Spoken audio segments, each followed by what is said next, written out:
Welcome to the Wedge Live podcast. I'm your host, John Edwards, and I'm about to zip line into this park board episode with Conrad Zbikowski.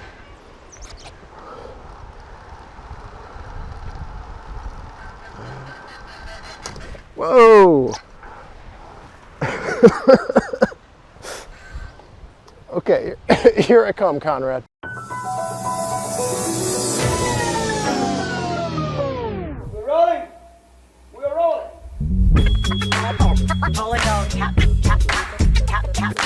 This is a real thing. Real thing.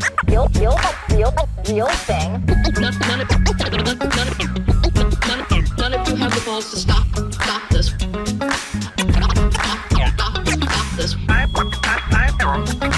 I've got plenty of time. I have nothing else going on today. We're in the Wedge neighborhood right now.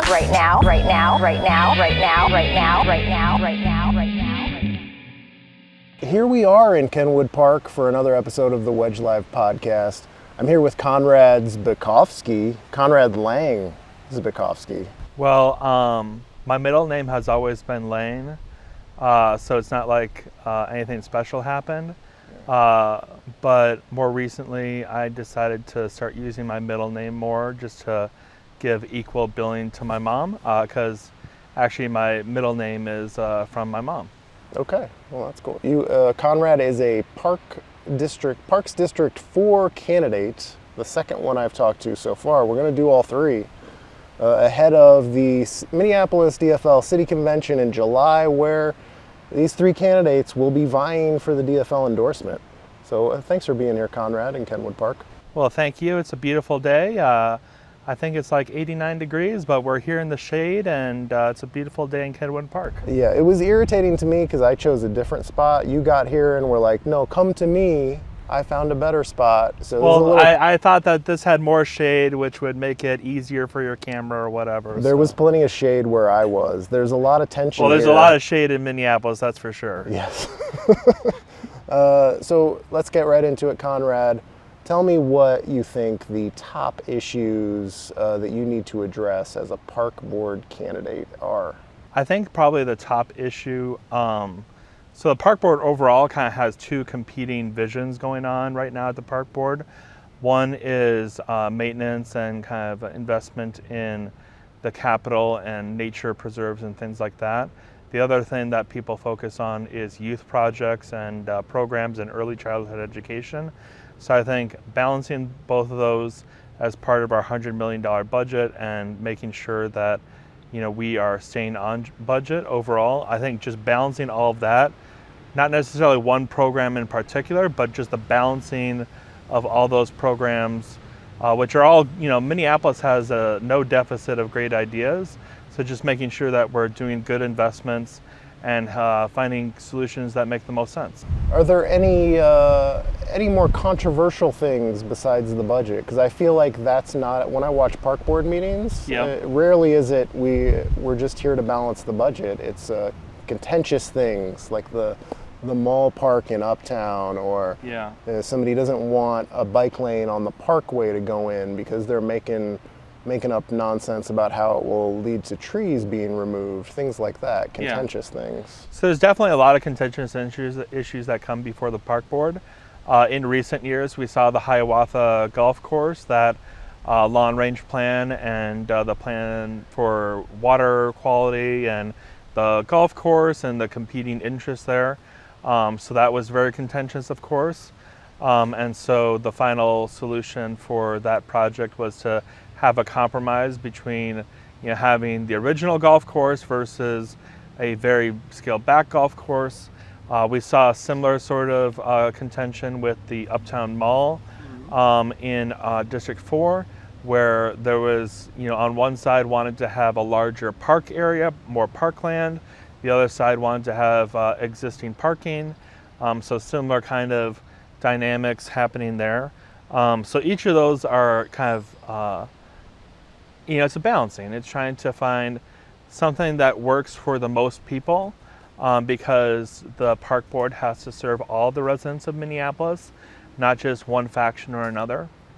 And so in my campaign, I'm very dedicated to listening to folks from all sides, even if we don't necessarily agree on one particular issue. So, for example, when I talk to folks about the Uptown Mall vote, there's a lot of people who will come up to me at a convention or at a meeting or at a meet and greet and say, well, how would you have voted on the Uptown Mall?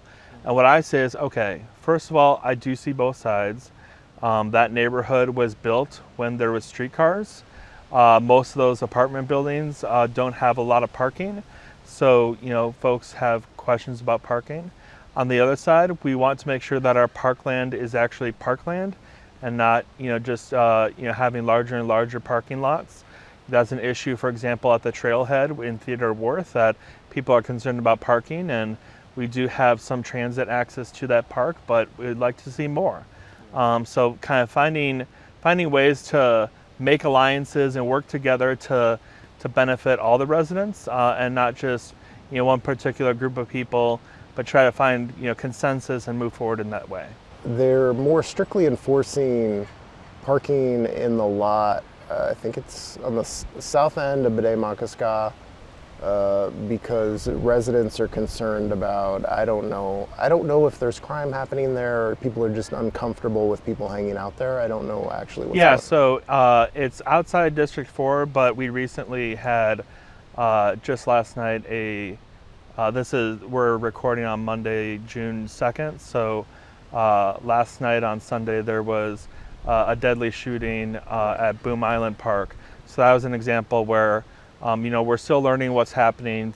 Details are still coming out, but obviously there was a large gathering there, and there was some sort of group violence and some shooting, and so people are rightly concerned about those issues. So I think balancing where people want to have a good time, they want to have a barbecue, they want to invite their family, their friends. We have July 4th coming up. That was, a contentious issue 3 years ago and 2 years ago. And so making sure that it's safe, so we, because we want to prevent, major crime, but also access to parks. And I don't know the exact details of the South Beach, what you're talking about for Bede-Makaska. Yeah, I was going to make a comparison between the Uptown Mall and Okay. how the park board is not enforcing the parking rules there. Yeah. You're not allowed. The idea that that's a parking lot for apartment buildings is Yeah. nonsense, because park ordinance says you can't park on the parkways overnight. And if you don't have overnight parking, then you don't have a parking lot for apartment buildings, because when people are home, they need some place to park their car overnight. So there's selective enforcement of the park board's absolutely, yeah. parking And ordinances. that's why I think it's kind of, I don't believe in selective enforcement. I think that, if you're having selective enforcement, that means that you should rewrite the rules of what benefits residents.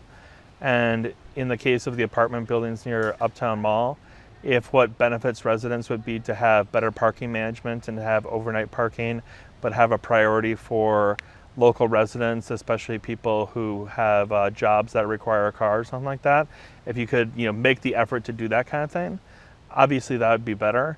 But when we have selective enforcement, that's where there's discrimination, and we've seen some groups of people, depending on what they look like or what kind of music they're playing or things like that, they might, get 311 or 911 calls, and then other groups of people who, have, different, racial or ethnic backgrounds, don't get discriminated against, and that's not right. And so I think having reforming rules that are more inclusive, but also making sure that the priority is actually safety, and not having it as a backdoor to discrimination.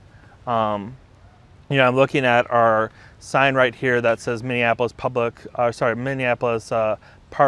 and Recreation Board, 100% tobacco free, and we had a vote on cannabis in the parks and smoking in the parks, and I want there to be public health for people when they're in our parks, that they're not having secondhand smoke from whatever kind of drug you're using.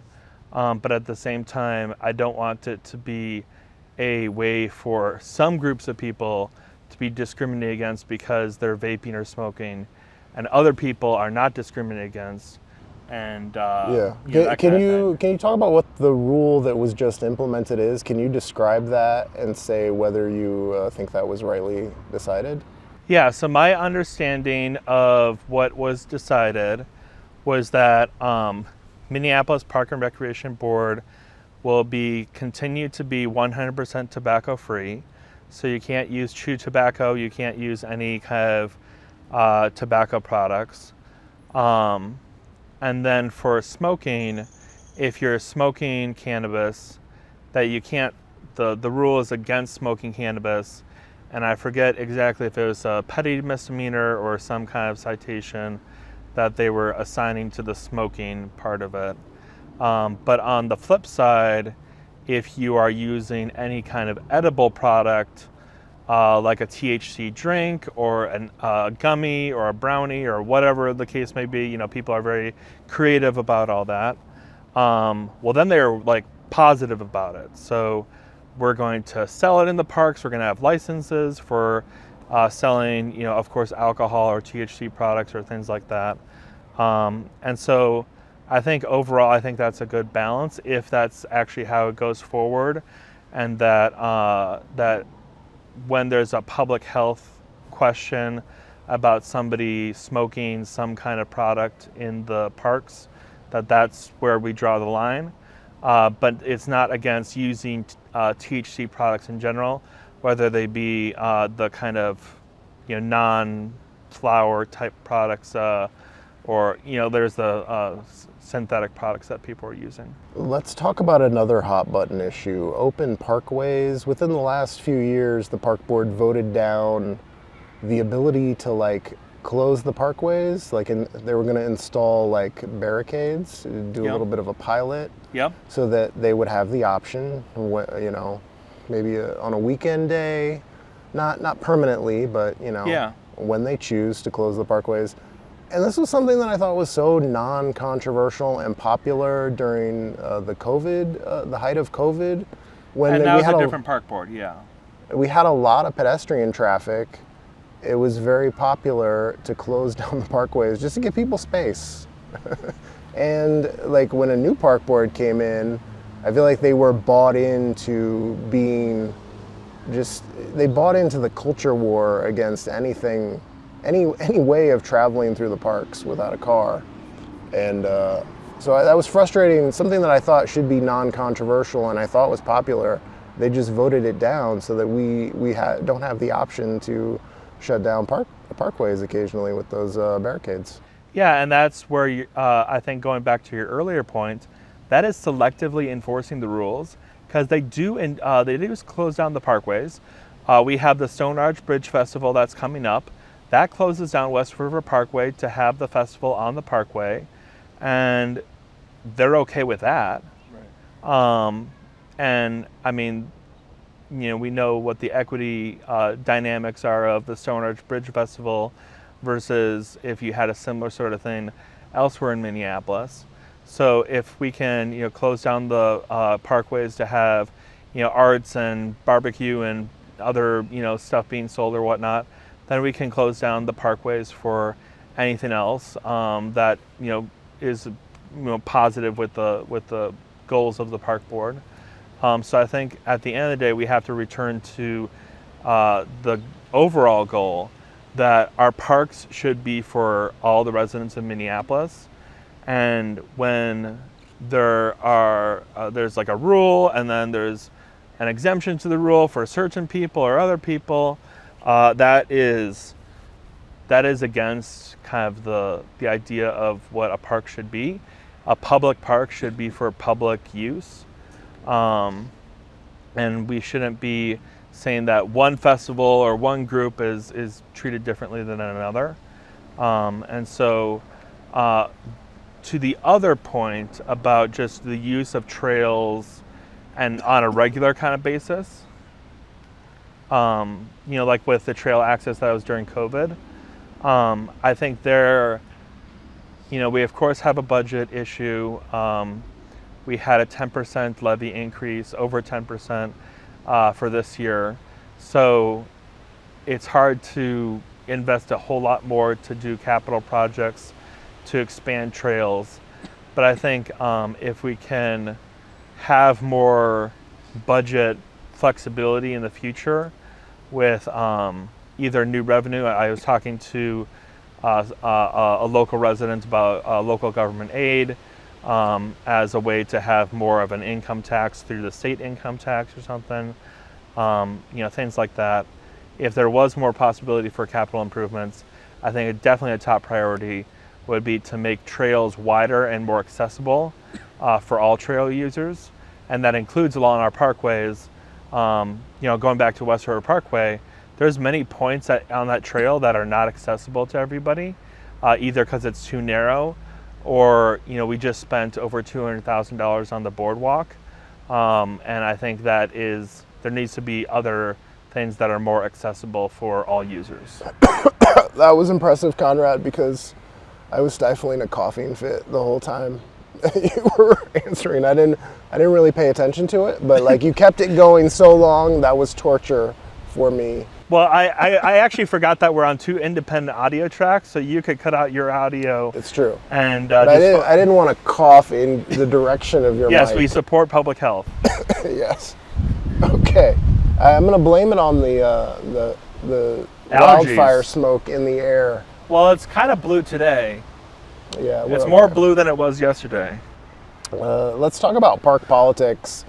And what it often is people who live adjacent to parks, like this one, getting very passionate about any changes that are proposed, often in opposition.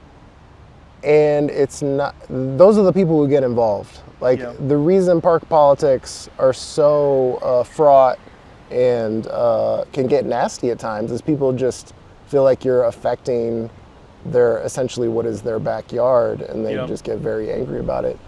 Park board is kind of a sleepy institution in that not a lot of people participate, but the few who do get very passionate about it. Is there a way to change that? Is that just inevitably how park politics will be? I think overall, politics is local, like what people see in front of them, what people see in their backyard. If their backyard is to a park, like Mueller Park in the Wedge, some people's backyards go up against that park. So that's very personal for people, and I can only imagine, for people who have, safety issues in the parks that are near their house, that is very personal.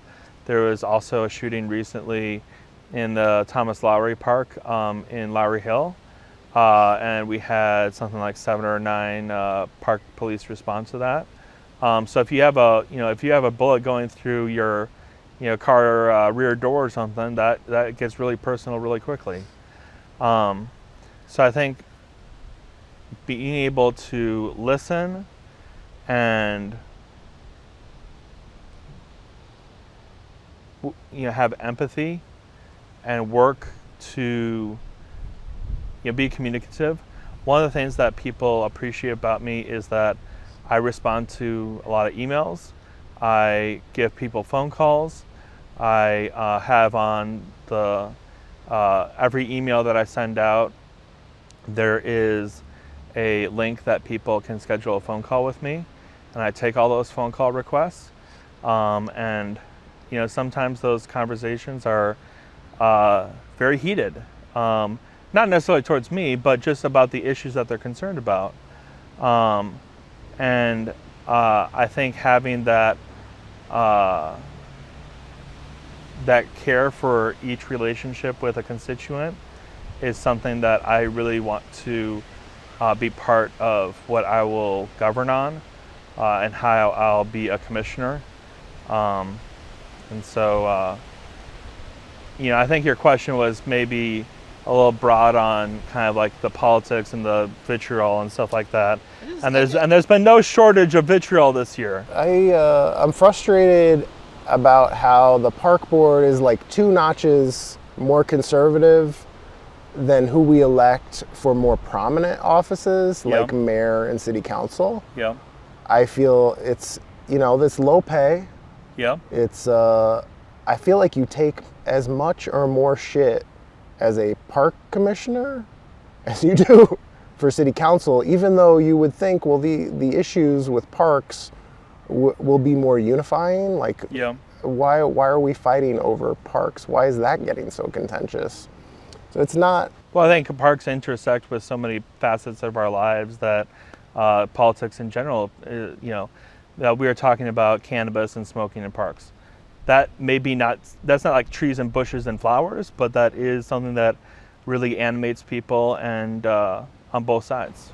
We need more and better candidates for park board, which is difficult because it's low pay and people don't really pay attention. And I think it's bad that it is dominated mostly by people concerned about the park across from their street, and we don't have everyone in the city involved and concerned and getting to know the candidates and voting for park board for people who have a similar outlook as the people we elect to city council. Like, I don't always agree with who we send to serve on the city council, but I feel like even when it's going against me, I have more respect for those people than I have for some of the people that end up serving on the park board. Well, I hope that the thoughtfulness and the communication and the organization that I bring to everything that I've done over the last, I've been involved in Minneapolis stuff for 14 years now. And I've worked in government first 14 years ago. And so I've had a lot of experience in, state government. I've done stuff with city stuff, of course. I was involved with stuff with park stuff. People might remember that I wrote about Gateway Park back in 2019 when we had a different park board commissioner, and there was hope that we could. And then the pandemic happened, and it all kind of went away.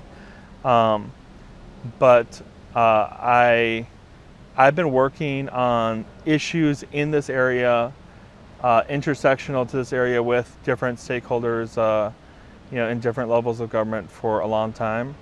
And I just look forward to being able to, have something that I can work on, I can do well at, and I can help move that needle. You're talking about the needle being 2 notches more conservative or kind of, people only caring about their backyard park or kind of being absent. We had a commissioner resign, and then 50 people signed up to take over. There wasn't a special election. It was an appointment by this park board. And I think that kind of shows that we need people who have the ability to do the full term, which is 4 years, and put a full effort into it.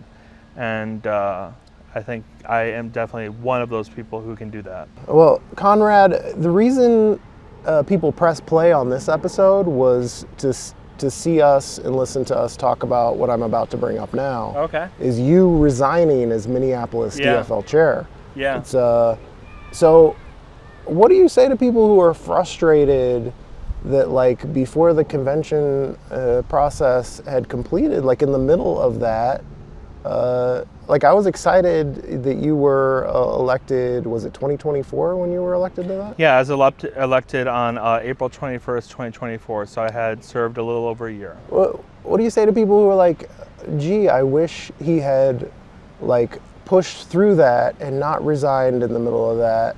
I know there was some lawsuit threats related to the Ward 2 convention that you was a pain in the ass to deal with, but like, how do you explain that to people? Yeah, so I think I'll do a short answer and then I'll do a long answer. So the short answer is I tried to do that the best I could for the organization, and when it came time that a majority of the committee wanted to move in a different direction, then I said, okay, here's the keys, go ahead. So that's the short answer. I was trying to do what I could to lower the liability and cost to the organization. And, other people felt differently. And in that role, you are the chair of a committee, and that committee has to approve expenses. And if they're not going to approve the expenses to go forward with the plan that you got, then you've it's like a parliamentary system. You lost the confidence of people, and that was unfortunate.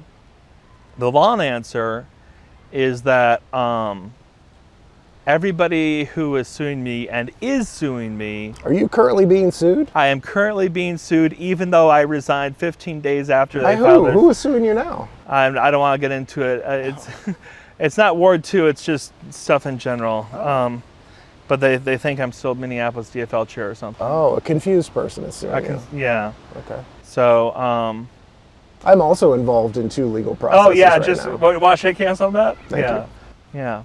So this is my sigh.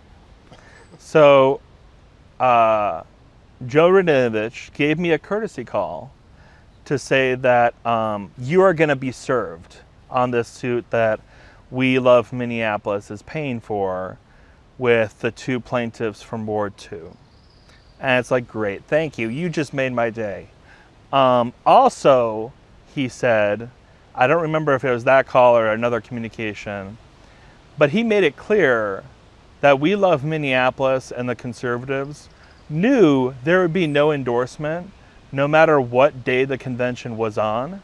And we saw that on May 3rd, I think it was May 3rd, right? Where they kicked out 50-some delegates and they still couldn't get an endorsement. Right. So that's the same thing that would have happened had it been on June 1st. Effectively, whatever, if you believe that, students can't attend, it'd be the same as kicking out, people or whatever. I mean, I'm just speaking very vaguely here, So they knew they couldn't get an endorsement. Of course, the people who were in favor of a no endorsement, I don't know if they knew that they would also get no endorsement on June 1st. But it just became, as you're talking about with the park board, like people getting very, very heated about something that's like, it's going to be the same way either way. Mm-hmm. And so what I was trying to do was I thought that the advice of my attorney was, or attorneys, was that if you just agree to the relief that they're asking for, which is moved to June 1st, which I had called for myself, like it was the executive committee that moved it. Right. There's a back and forth there anyway. But if we move it to June 1st and like that ends the suit, that you would have the least amount of legal fees. Was that a Minneapolis DFL attorney or your own attorney? Well, at that point, I was the chair of the organization, and under the Constitution, I'm the chief executive officer. So it was an intake that we did. I've used them for years. So we did an intake. Because we never actually moved forward with that case, there was never an actual retainer or a cost associated, which they were thankful for. I was thankful for. I was thankful to be done with it. Once I was threatened with a personal suit, then I was like, okay, this kind of makes it easy to, because I'm not paid, Right. One thing that's different with the park board is that while it is low pay, at least you are paid. And on top of it, you have a general counsel that is available to you should you get sued, in your service to the organization. Yeah. So that's way different than it is with some local, volunteer committee. I mean, it's gonna get bad, Conrad. I just have a very low opinion of the park board and park politics. Like, it's nasty. It's gonna get real bad. Yeah. Are you ready for that? I think that, I've been in the slug of it for years now. We both are being sued right now. I think my case will be dismissed, but we'll see what happens. Well, I'm gonna win my case harder than you. Okay. Okay. We'll see who wins their case harder. Okay.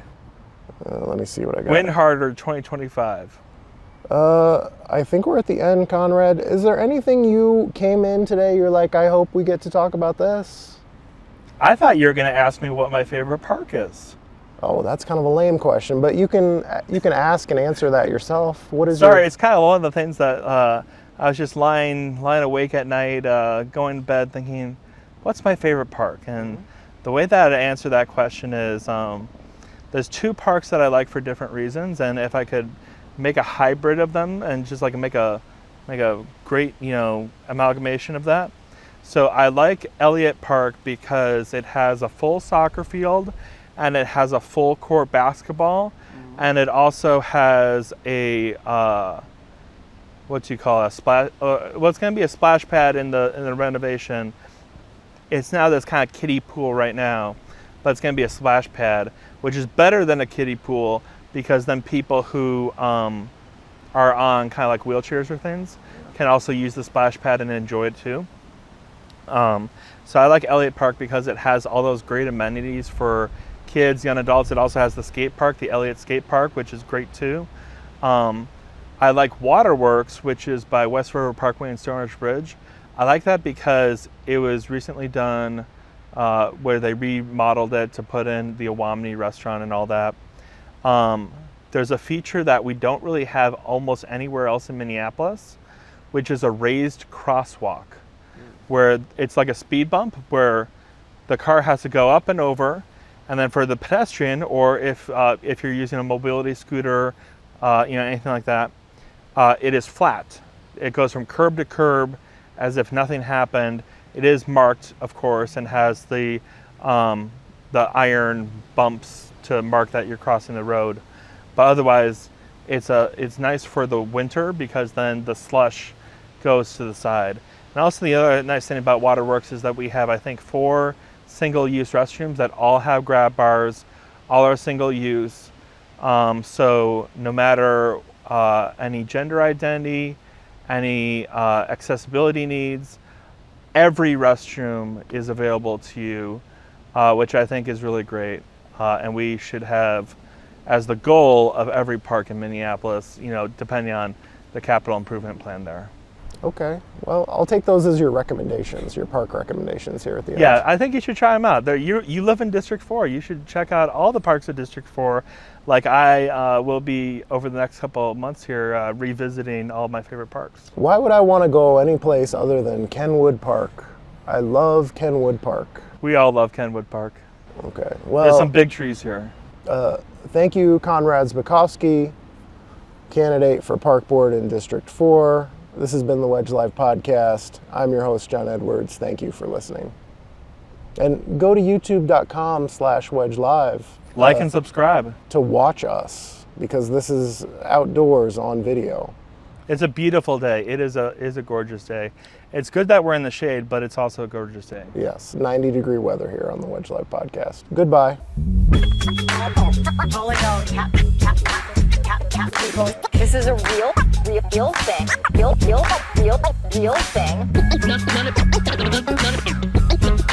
None of you have the balls to stop this. Stop this.